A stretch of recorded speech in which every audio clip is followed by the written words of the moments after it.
Welcome to Ethical Growth, the podcast where we explore the powerful intersection of leadership and customer experience to drive meaningful change. I'm your host, Sarah Caminiti, and I'm so happy that you're here. Today, we're diving into another transformative conversation, but before we get started, I'd love for you to take a moment to follow Ethical Growth wherever you listen to podcasts. Share this with your network, and if you value these episodes and these discussions as we celebrate these leaders, please leave a review. It helps others discover the show, and it really fuels our growth. Today, I am so excited to announce Matt Patterson, the customer service content lead at Help Scout, is here to chat with us. Matt is an expert in elevating customer service strategies, and today we're going to explore the insights that can reshape how we approach the ever-evolving world of customer support. Stick around, because this episode is packed with actionable key takeaways you're not going to want to miss. Hello, I am Matt Patterson here just south of Sydney in Australia. I work for Help Scout, where I am, a customer service educator, maybe is how I say it. Basically talking about customer service and how we can do it better, especially online. I love that. And I'm so happy that you're here. Matt, you didn't even mention your podcast, which you totally should have name dropped. Matt is the host of the Supportive podcast that has so many wonderful gems within it. You just started it recently, and I'm just really excited to record a conversation of us talking about things that we could talk about for days and days and days. I mean, you built an entire career off of talking about customer support and how we can think about it differently, do it better, give it a little bit more respect and space to shine. And thank you for finding some time in your next day, since you're in Australia, to hang out with me over here. Thank you for having me. It's exciting to talk about. And as you say, I have talked about customer support a lot over the last 8 years. 8 years I've been at Help Scout. So that's 8 years of talking about the doing of support. And then before that, I spent nearly 10 years running a support team at Campaign Monitor in Australia. So that's a long time. That's a lot of customers talk to in that time. Well, yeah, for sure. Man, I didn't realize that you were at Help Scout for 8 years. So then I have to ask, if you are creating content, you're educating, you're learning about the nuances of support as support has evolved over these past 8 years. I mean, you even were doing this during COVID, and support was kind of flipped on its head during COVID. What have you taken away as what's something you want to keep talking about over and over again, and what's something that's totally changed? Customer support. I mean, I've said this a few times. I think it's a really interesting field in that in some ways it never changes, right? You can go right back, and I just talked about this on the Supportive podcast, which you should download. But the very first customer service complaint, which a lot of people will know about, the copper trader Nasir, who in his house in ancient Mesopotamia had that tablet of a complaint letter. He actually had a whole pile of complaint letters from other customers as well, just saying, you said you were going to sell me this thing. I didn't like it. It's not great quality. I'm not happy. I want my money back. And I mean, that's 4,000 years. That's not too different than what we do today, is it? So in some ways, it's absolutely the same thing. And it's just the way in which things are delivered, the way in which the service can be delivered that changes over time. But in other ways, we're right now in the middle of a moment where maybe things are going to change. Maybe there will be technology which can not only assist you to talk to your customers and to reach out to them in different ways and in different mediums, but they will be able to directly help customers, maybe with artificial intelligence, of course. So I'm sure we'll probably get into that. That's certainly the topic of the year at every support conversation that I have. No, it's true. It's when I was reflecting on this actually, because I listened to your episode about self-service, and I have recommended that to every single person that I can find, because you unlock the actual key pieces to building and setting yourself up to build eventually, if you're not even ready to build a self-service space and do it well, and don't, cut corners, which you really can't if you're going to actually be successful having a space that's self-service. But with AI, like I've realized like probably about half of my episodes of Epical Growth, like the conversations just kind of naturally turned into a conversation about AI. And it's so interesting because so many leaders within the customer support space or customer experience space, and I mean, I'm talking to people like over at Zapier or people that are running like call centers, are so thoughtful about AI. And I love seeing how committed all of these leaders are to not going the shiny toy route and really, really taking the care and the time to understand the benefits and also the negatives about adding this to your space. And that's so different than what we see on spaces like LinkedIn, where there's so much noise about AI, and it's so different from the reality of the people that are actually leading the teams that have to implement it. And what are you seeing? I mean, you're working for a help desk that has to think, add, experiment with AI so that other support leaders can go about AI in the correct way. What kind of conversations are you having about AI within a help desk company? Yeah, we're having lots of conversations. I think everybody's having these conversations. I mean, maybe to take a step back for a minute, it's interesting to me that on LinkedIn, in the world in general, customer service, every time there is a new technology, customer service is often, well, we could use this to like replace customer service. It's nearly always at the front of the line for things that maybe we could stop spending money on, which is suggestive maybe of how people value those things. But I think that maybe the interesting thing about AI and customer service is that as we start to try and implement it, and Help Scout does have AI features in the product with more to come, as does most of the competitors out there as well. But as we start to try and implement them, you realize that what our support team does is not something that AI can do. At least it can't do all of it. There is just enormous numbers of things that the support team does, which are really, we call support, but are really like, it's a sort of a form of sales. It's a sort of, sometimes it's sort of therapy for a customer. Sometimes it is marketing. We're doing all sorts of things in support teams that you wouldn't want an AI to try and do. I think with how we imagine that AI is able to do things is, well, there's a question and there's an answer, and the AI can match that up, which it can do. Like, it does a pretty good job of, if there is a very specific question with a specific answer, it's good at finding those and then rewording them in different ways. And that conversational way of accessing essentially a knowledge base. And there is definitely a part of your support team that's what they're doing. They're finding the question, they're matching it to an answer that they already have in their head or in their knowledge base or in their internal documentation, and then they're explaining it to that customer. Some part of that, the AI will be able to help with or even do in some cases. And certainly different types of businesses might find that easier if there's more repetition. I think internally at Help Scout, the kind of questions we're getting are often so complicated and have so many different pieces that there is no single answer. You can't point anyone to a knowledge base that answers all of the parts of their question.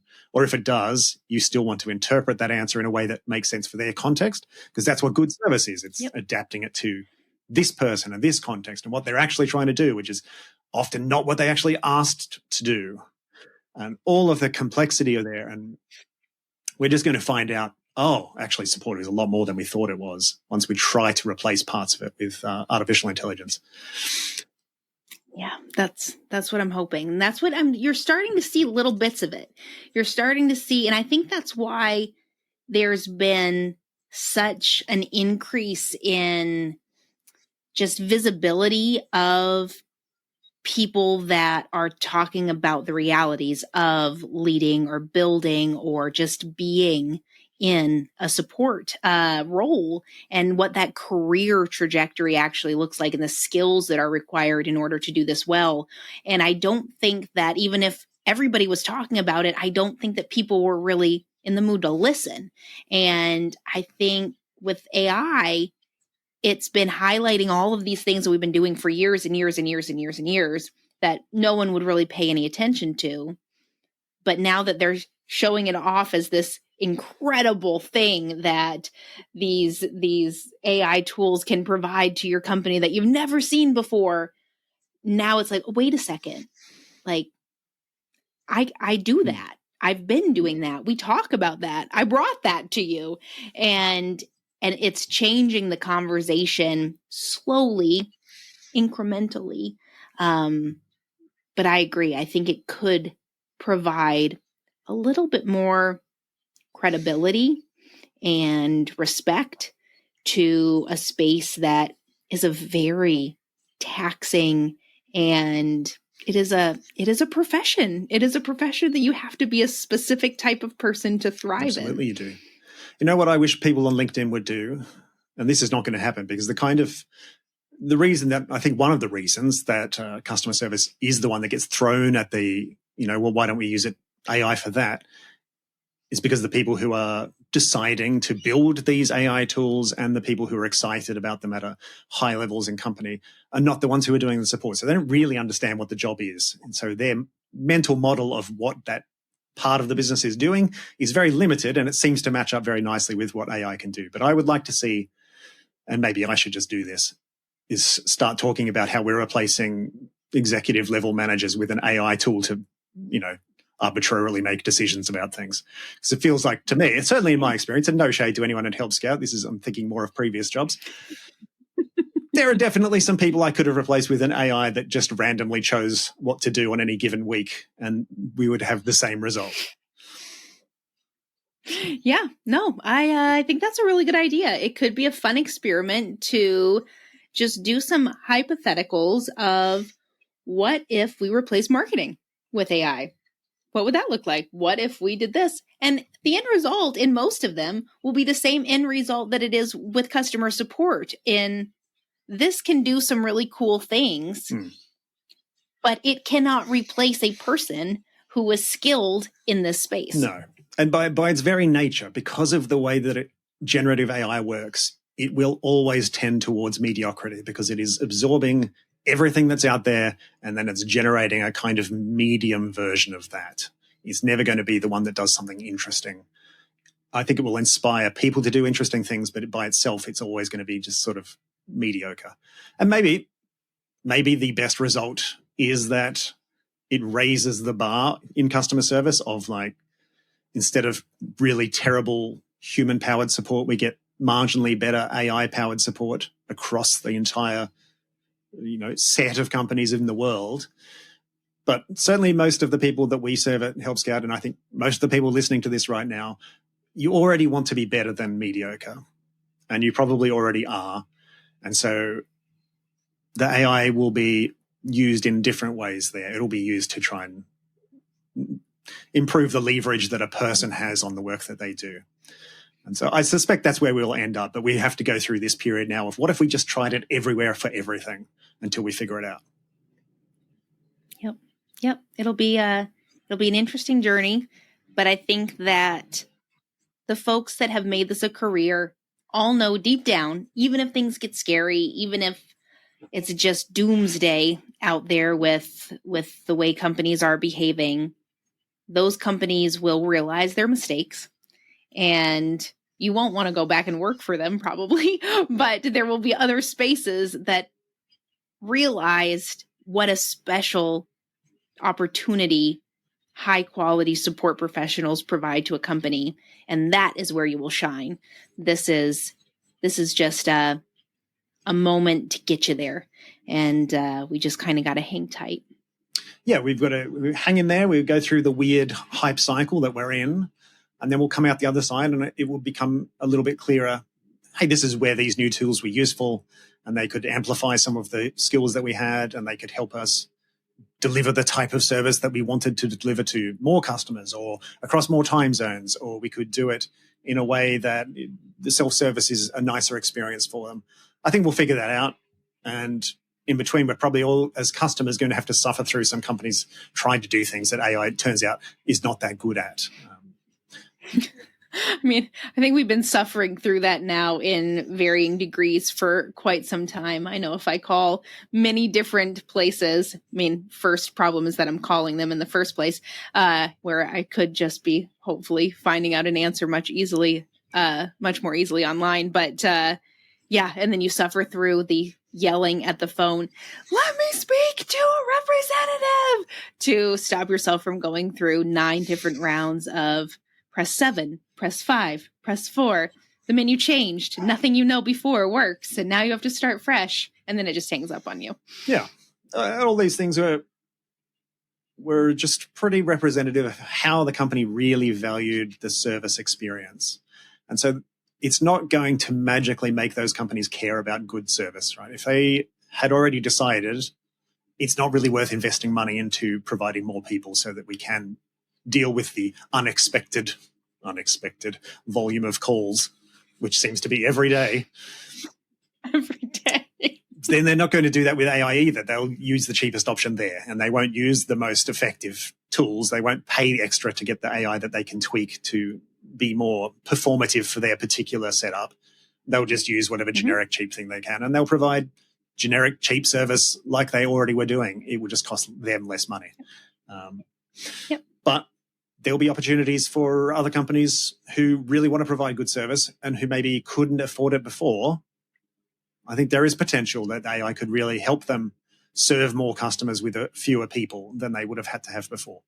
So there will be opportunities, and companies will come out of that, I think, who are doing more impressive things.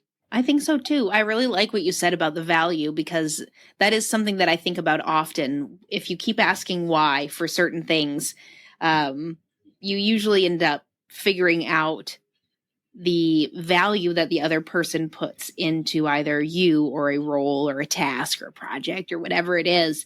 And it paints such a clear picture. And once you start thinking about things in that way of, okay, this keeps happening. I've done it all of these different ways. It's always unsuccessful. But why is this happening? What does this mean? And just keep going. You'll find out because they don't value this. There's no value for them here. And then you have to start thinking about, what are your values? And how do you show that you value something? And do your values align? And is this a space that you want to continue to be a part of? And I think a lot of people in this field are having these moments, these exciting moments, where they're giving themselves the space to say, does this really have to be where I am? And while the job market is nuts and terrible and just horrible, I think that there could be so much opportunity from all these frustrations and sadness and doubt and anger to make something so much better. Whatever that is, who knows? But it's been really cool to see people allowing themselves to think about things.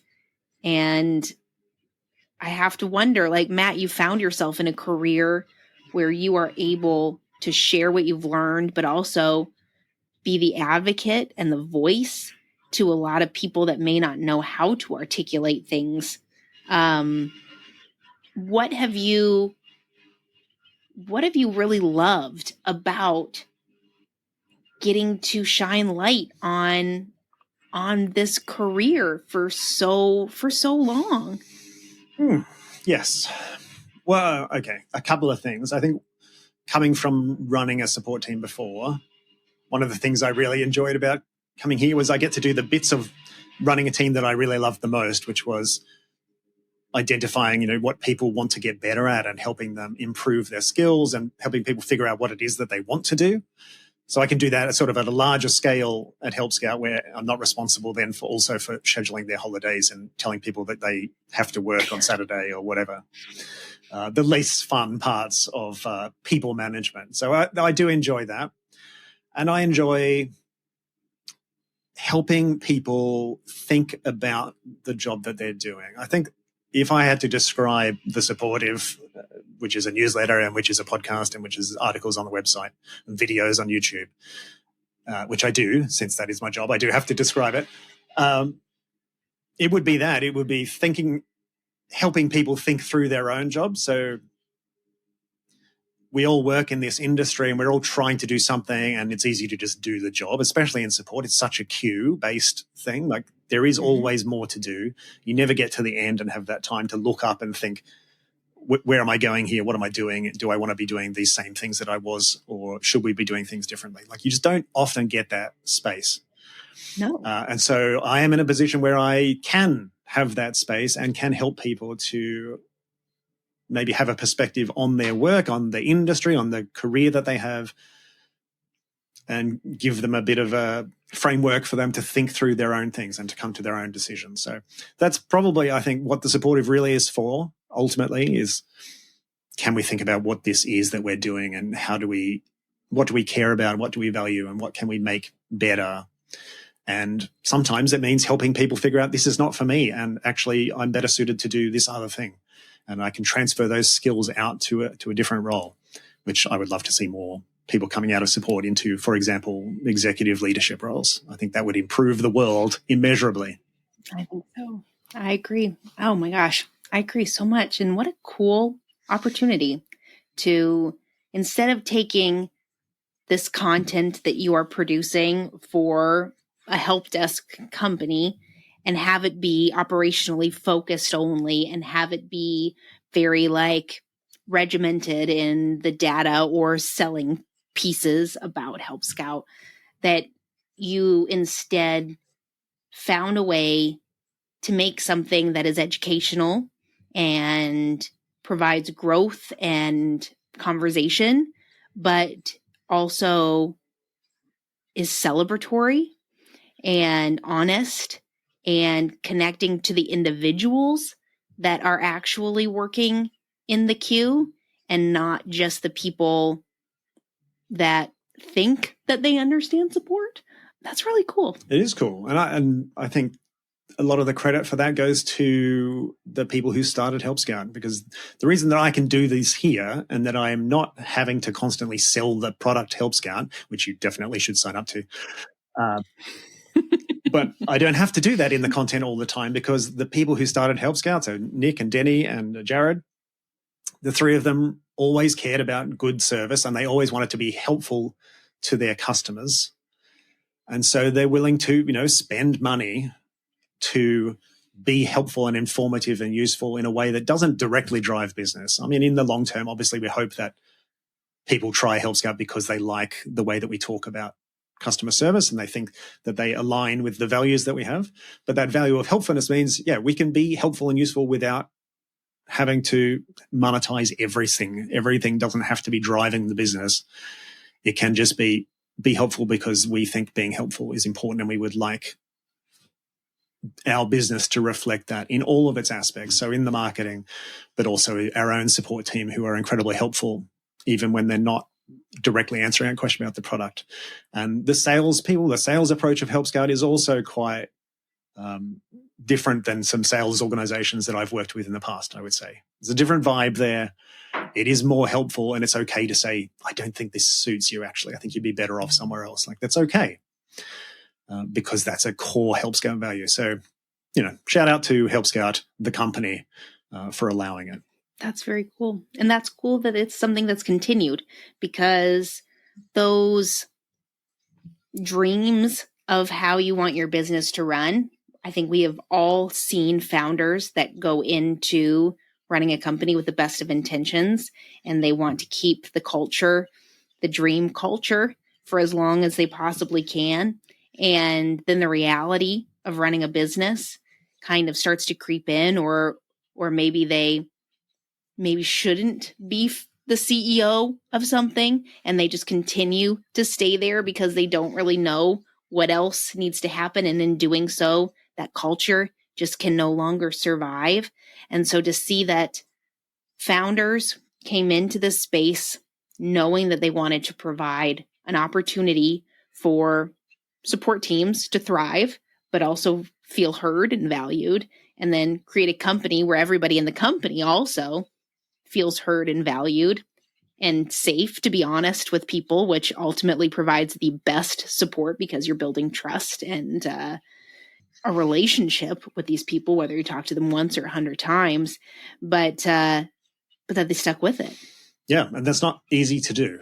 I think every company, there's so many pressures, especially when you have investors and you need to grow the business. And it really takes somebody who genuinely believes this is important, because they're going to really, the only time that values matter is when you don't do something that would be otherwise good for the finances of the business, right? Yeah.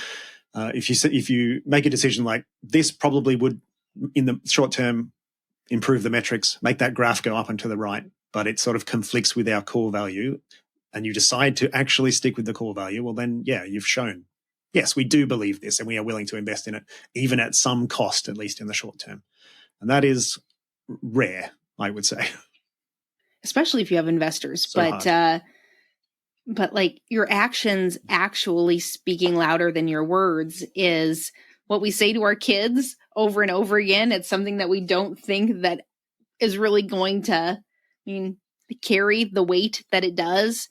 But all of those little things that you really want to try to instill in your kids that your parents did in you or your teachers, they actually do matter. Okay. And it does continue to hold that weight. And in a world where like there's so many options of the same thing, at the end of it, for a lot of these companies, the biggest differentiator is values and whether or not they're staying true to what they're saying is important to them. It is. And I think we should also applaud the people that in the companies that make those mistakes and fall off the track, maybe go off on a side path and then figure out, we've gone the wrong way, and we come back to that value, because I think that happens in every business as well. And the willingness to allow people to question your behaviors and to say, is this actually aligned with what we say we believe? And have that discussion. That's probably what matters most of all, because you're always going to make mistakes. We all do. We do it corporately as well. But you're right. It's so easy to lose that culture. And I've been through that before. A few different people come in, a few different leaders come in. They bring their own histories and backgrounds. Not necessarily a bad culture, just a different culture. And it so easily spreads through a bunch of decisions, especially if they end up hiring some other managers. So it can be very tricky. I'm glad I don't do that job. I quite like my particular level of involvement, but I'm glad that some people can do it and that they can keep things aligned. Yeah, I agree. Do you ever miss running teams? I don't think I miss running a team. Like, I quite enjoy now the creative aspects and the ability to control what I create, which when you're running a team, you can also be quite creative, but you're so reliant on a bunch of other people's input, and you're also trying to keep different groups of people happy in a way that I don't have to do in this particular role. So I don't miss that. I do miss sometimes that one-on-one element of, I hired this person and then seeing them go on to new roles and to higher levels and that sort of thing. Like, I really enjoyed that part of it, and that's something I do miss. That's fair. I mean, you're doing that, though, in a way, not one-on-one, but in more of a broader sense of helping others kind of see their potential. But it must be an interesting space to find yourself in for almost a decade, where you're talking about support. You understand support. I mean, it's like it's in your blood. I mean, once you built a support team, you're kind of stuck in that headspace for life, whether you like it or not. But you haven't actually been in the queue. And but you're surrounded by the queue. You're surrounded by all of the queues because you work for a company that houses a queue. And that must be a very strange thing every now and then to like think about how you got to where you are. Yeah, I think one of the things I enjoy about Help Scout's approach is that everybody does do some work in the queue. So we have regular power hours where you're like assigned, and this is your hour. You're going to get in there and do some support. And a lot of people, that might be their only opportunity. That, and when we do whole company retreats, everyone's assigned some times and be like, yeah, you're doing support in this time, which is excellent. Having been on the other end of that in a previous job where the whole company's in the pool except for the support team who are in a meeting room just banging out tickets, I really appreciate that. And so I always try and get in there, and we have a little friendly competition, some of us non-support people, about who can do the most support conversations on a retreat. And I think I'm on about a 4-year streak, so I'm doing okay.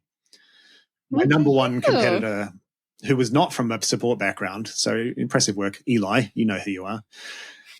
He has changed, he's left Help Scout now, so it'll just be Nick, the CEO. He comes for me every year, but I've got him.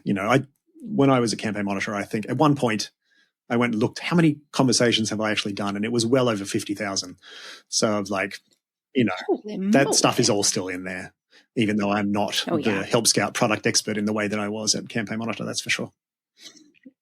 No, I understand that so well. It is, it's like once you reach a certain level of having been in support for so long and you get in the zone when you're answering those tickets, you could just fly. You fly and you don't even realize that you're like 40 deep and it's only been like 35 minutes and you don't remember anything that you have sent, but they were all wonderfully constructed answers and the customers were so happy, but you just kind of become this machine. Yeah, it does become a sort of instinctual in a way. Maybe the reason that I can do what I do now, I think, is the combination of all of that background and the ability to actually see it and explain it, because I think some people can do it but could never tell anyone else how they do it. And that is harder to do. And so I've just been fortunate to have the background and then also have the interest in the communication aspect of it and the external communication to be able to think about what is actually happening when I'm in that state and how to maybe help other people get there, which it's fun to do. I mean, probably shouldn't tell people, but there's certainly been times in my career in support where it's late at night and you're coming back on the train from an after work function, probably not in an ideal condition to be doing support, but still if I don't do it now, I am going to have to do it tomorrow morning. So might as well try and help them. If you have enough of a background, you can get away with it. I mean, I wouldn't recommend it. I'm not probably going to write it. But you can do it. I mean, I definitely have. It can be done. Yeah. Yeah. But, no, I've been there too. It is that mindset of, why not? I'll just do it now. Yeah. Yep. Yep. But it really can wait until tomorrow. It's fine. They will survive. Everyone will be thriving in their own special way. Mm-hmm. But if you do want to learn how to do support and you don't mind a bit of pain, being the first support person, you have no other option other than to figure out every single question. I mean, that is a way to really deeply learn the company and the product and your customers. But it's a real in the deep end kind of situation, though. It is, but it's also a really cool time to realize your skills.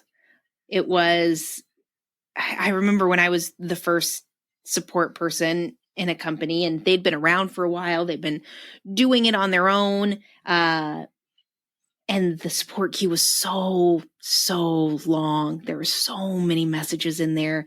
They were doing their best, but no one was a support person. And I was in there a week. I knew nothing about the product. Zip. Not an industry that I really don't know much about it, but I was able to just fly through and I cleared the queue and it was like, holy crap. Okay. I'm a week into this thing and I have no idea really what I'm talking about, but I'm able to figure it out. And after you do that and you survive it and you sleep harder than you ever have in your life, you come out of it and it's like, okay, now I can make a game plan because I don't doubt my ability to do the foundational stuff I know that that's Yeah. fine.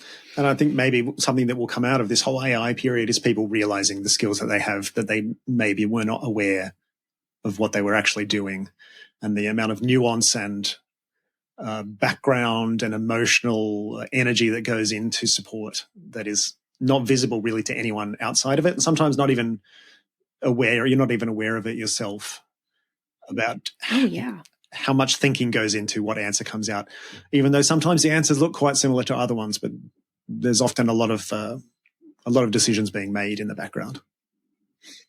Oh, that's such a great thing to bring up, Matt, because it's one of the areas that I learned when I started teaching people how to do support, especially people that were not native English speakers, how to do support, the nuances and the structure of your reply. That was my main focus for a 6-week onboarding. Before you were able to talk to a customer, I wanted you to be able to understand how to construct a reply. And we would just go back and forth with iterations of it. And I would say, like, okay, I tweaked this a little bit. Can you see why this is different? What are you getting from it? And figuring out where to add information, where to throw in articles to get them to feel confident to continue to do things on their own, where you need to explain things and how that varies from person to person. And you have to grasp this based on how panicked they seem in their email that they send over to you, because you usually have never talked to them before. Like, that is a gift that you develop over time. Yeah. And you can use that. My wife, before I was replaced with AI, this used to be one of my jobs in the home, which was to help my wife write emails, like business emails, when she wants to explain something, something which is a little bit emotionally fraught or risky. She's like, how do I word this? It's just so ingrained after years and years of like delicately trying to move people towards the thing that they need to do. That is a good skill, and it's very transferable to other areas. So transferable. It is. And it's not an obvious one that you would think to lean into and to understand where it fits into job descriptions and how you could use it. But no, being able to just like, it's almost like a word vomit too when you're doing it. Like, you don't even realize that you're sending out such a thoughtful response in whatever email thing outside of the queue that you're doing. It just comes. And it's true. I love how you phrase that you're inching people towards something, because that's all we're doing. We're trying to get people to see it. And that's, maybe if you're applying for a job, don't put word vomit on there. That's probably not going to help. But come on, that would be a fun thing, in the skills box that sometimes you have to fill out. I've got 3 out of 5 on word vomit skill. I mean, that sounds like a good description of ChatGPT, to be honest. It is most of the time. Yeah, it's a word salad. I think people should this is a great time. If you're in support right now and you're thinking about like what's the job going to be in a year or 2 years, where are we going to end up? It's a great time to kind of do an audit of yourself and what you are good at and what support has made you good at and which parts of that you enjoy and which parts you don't enjoy, because it might be that the jobs that are out there will look different than they do now.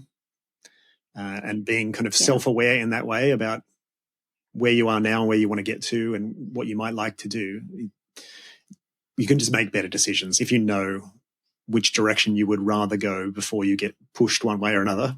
This is the time to be thinking about it. So I think that's a great action item for people, even if you're happy in your job right now, because we just don't know. It's unclear whether that job will still be there in the same shape. I think support jobs will absolutely still be there, but they just might look a bit different. I think that it is such an important thing for people to really understand. Like, I, in a roundabout way, define my core values and kind of I tied it to business success so that I could really start to see the correlation between the things that I know to be true and what value they bring to a business, and doing so allowed me to be so much more comfortable and confident and articulate in what I know to be true and the way that I go about doing it. And the way things are moving with AI, folks that are loving their job, that work for a great company that wants to include them in conversations about AI or about the changes that are coming with the company, more so than ever, this is your time to understand how you can build something, like actually take ownership for what allows you to do your job in the best way and what makes you super excited. And there could be so many opportunities in the future, sooner probably rather than later, where you have a support team that you've got folks that are leaning more with with like the CSMs and working with them. And then you've got the others that are really digitally focused. And what is digitally focused? Do you have a knowledge base? Okay. Do you love writing? Do you love being able to break things down? Like all of those little things are going to be able to like really be built because AI is taking care of, and the analytics, or the AI is taking care of like understanding what knowledge bases need to be, revised, or helping you with maintenance. And all of that brain space is going to be freed up so that you can actually pause and grow. This is the moment to be thinking about that sort of thing. And I think we would much rather have a support person, for example, who is in charge of how do we tweak the prompt on this AI tool to serve our customers better. Like, you don't want that to be left in the hands of an engineer who maybe does not care about customer service at all. I mean, some of them definitely do. And if you're lucky, you work with some of those and they can help you. But better to have support people driving what service looks like in the future than to have the technology people doing it. And the best way that you can do that is to feel confident in what it is that you're sharing, so that you can go and insert yourself into conversations that you may not even be invited to, but show that there is value in what you have to say. You have a lot of data that backs up what it is that you're saying, and you've got the proof in the pudding for the way that you approach knowledge bases and how they change the way that the customers interact with you. All of those little things you have to give yourself time to look at and think about what it means for business goals. So how are they going to do that? Person who is right now listening, thinking about that, how are they going to find that time? That's a great question, because now it's my podcast. Yeah, I like it. I mean, when I was like in the thick of it, I didn't have time. I didn't even have time to like comb my hair half the time, because you're just so in it. And I think that's why it took me so long to really immerse myself in the CX community. So that is actually what I would recommend you do, is when you're in the weeds, when you have no idea how to find space, go to a CX community like Elevate CX and pose a question in I need help, or reach out to somebody on LinkedIn and use half of your lunch hour that you probably never take, but please take it, and have a coffee chat with someone that, like Matt or like me, that would be happy to break it down with you and understand if there's possibilities for you to find a more efficient way to do something, so you can allow yourself that time to breathe. Because that's one of the biggest things I regret. And I wish I could have realized that asking for help is such a vulnerable moment, but the outcome is just a game changer. Isn't it strange that we're all in support and we are so happy to help people and also so bad at asking for help? We're like, oh my God. I know I would always be happy to help somebody, but I also feel terrible about asking for help. And it's a very dumb thing that our brains do to us. And you should feel okay about just saying, you know what, I don't have the answers. I would like some help. Or even just sometimes I want someone to talk to me so that I can figure out the answer myself. But I just need to be able to say it out loud to somebody. Mm-hmm. Yep. Or just be validated. Yep. Like, just say, this feels crappy. Is this actually crappy? Odds are it's actually crappy. And now you can get out of your head and stop trying to convince yourself that it really is great. But for some reason, you're just a Debbie Downer and you're hyper-focused on it being terrible, because that's usually not the case. There's usually a light somewhere ahead if you can get your head up and have a look for it. This is just so hard. So true. That does bring me to something that we don't have the time that I wanted to talk about, but community. You were one of the key people to have conversations with Sarah Hatter about why we don't have a space for CX people to get to know one another and learn from one another. And you were making your blog. And is that correct? And she read your blog? I read her blog. Or was it vice versa? Yeah. You read her blog. That's what it was. And then so Elevate came to be because of it. And that's pretty cool. Yeah. Long time ago. And I think I had just early days at Campaign Monitor. It was a very tiny company. I was the support. Sarah was the support for the tech company she was working for at the time, which she doesn't like to talk about the name of, and so I won't. But I think certainly the two companies knew each other. There were some interactions. We were coming up at the same time. I had used her product. Their company had used Campaign Monitor as well. And so there was that interaction, and I think we had some support interactions in that way. And then I knew of her because of the blog. And so I think at some point I just kind of said, like, it would be good to talk to someone else. Like, I literally don't know anyone else who does what I do. This is how long ago it was. And then we managed to meet up, in person in Austin for South by Southwest. I think this was maybe Gary Vaynerchuk was like the key speaker. I don't even know who that is, but now I'm going to go Google. One for the oldies. He was a big deal at the time. Wouldn't necessarily spend a lot of time on him these days. But so we met up. We had coffee. I think Tony, what's his name, from Zappos, who's no longer with us, walked past us, and we both were like, "Oh, that's Tony from Zappos." This is how we knew we had found the right person.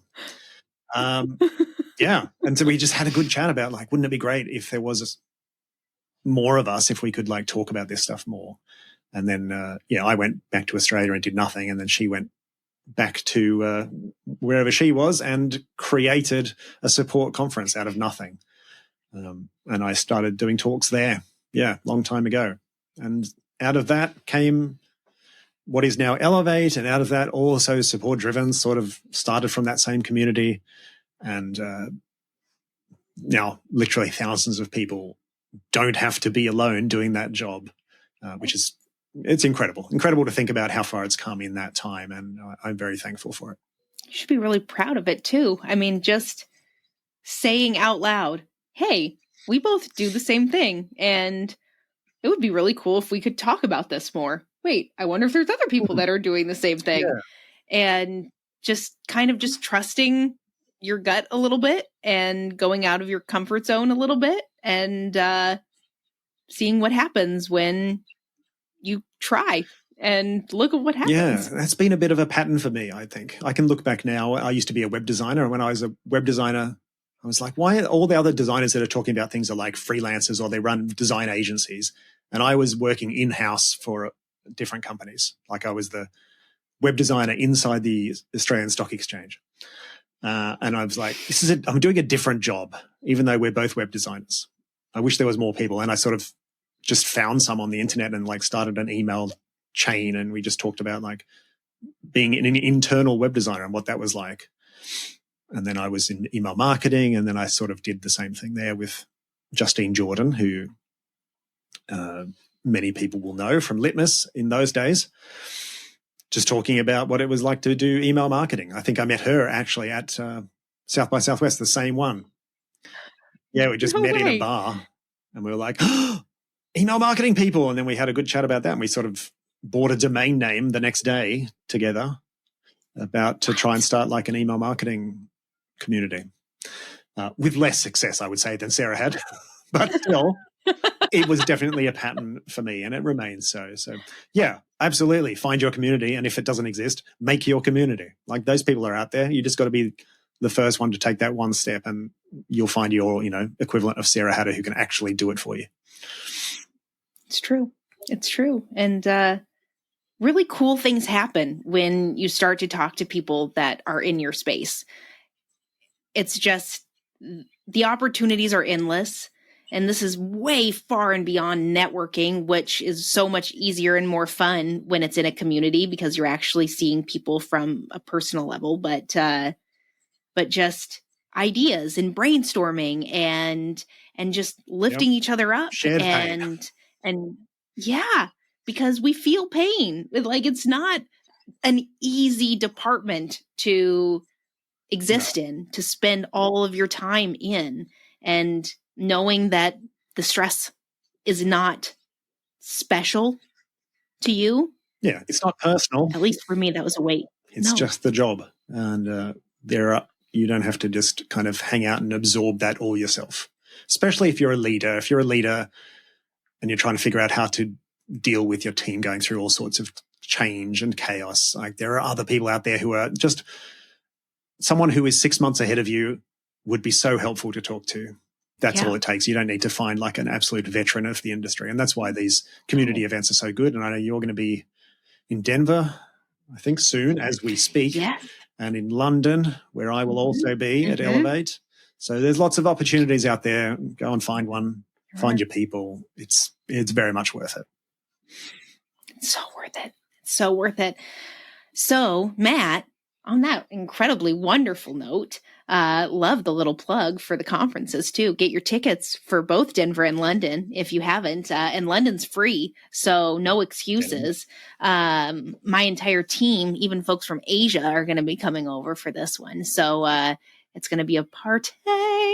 But I like to end all of these episodes, all of these moments with you wonderful guests by taking a moment to ask you, what era do you find yourself in, or what era do you see yourself moving into in the future? So, Matt, what's your era? I would say era for a start. Sounds sounds less like a mistake. What era am I in? Oh, constantly in eras. Oh, that's very true. Yeah, it does kind of roll up. What era am I in? That's a good question. I feel like I have been going through a kind of recalculation of like, what is my job and what am I trying to do? And that discussion that we just had about like, what is the supportive actually for, I think has come out of that process of thinking through like, what is the point of what I am doing? Who am I trying to help? And so it's maybe an era of refocusing, I guess, because definitely some parts of that are still the same as they were. But some clarity has come to like, what value am I adding there? Which parts of the job do I enjoy doing? Which parts can I maybe find someone else to help with? And which parts, as always, just suck it up because it has to get done. You can't always avoid them, but the awareness of that. And so, yes, refocusing, clarity, I think that's where I am right now. We'll see where that ends up. That's a good era to find yourself in. And yeah, anytime. But this is one that I think is so important to acknowledge clarity and to acknowledge the need to reflect and refocus and think about delegation and take some of the ownership off of your shoulders. And I think many of us could benefit from having a moment of, do I need to do this?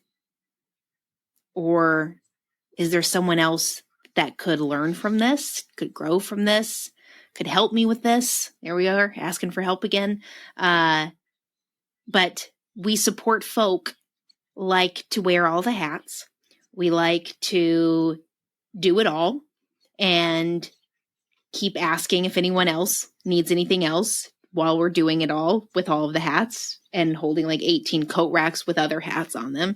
And it's empowering to be able to say, this is where I want to focus my attention because I value my time, and then making it happen. So that's a really great era to find yourself in, Matt. And I'm excited for you, and I'm excited for the supportive podcast. And I just am, it's such an informative space, and it's fun to listen to, and you're a great host. And I'm just really excited to see all of the episodes that are to come. Well, thank you very much. Appreciate it. Appreciate your time today.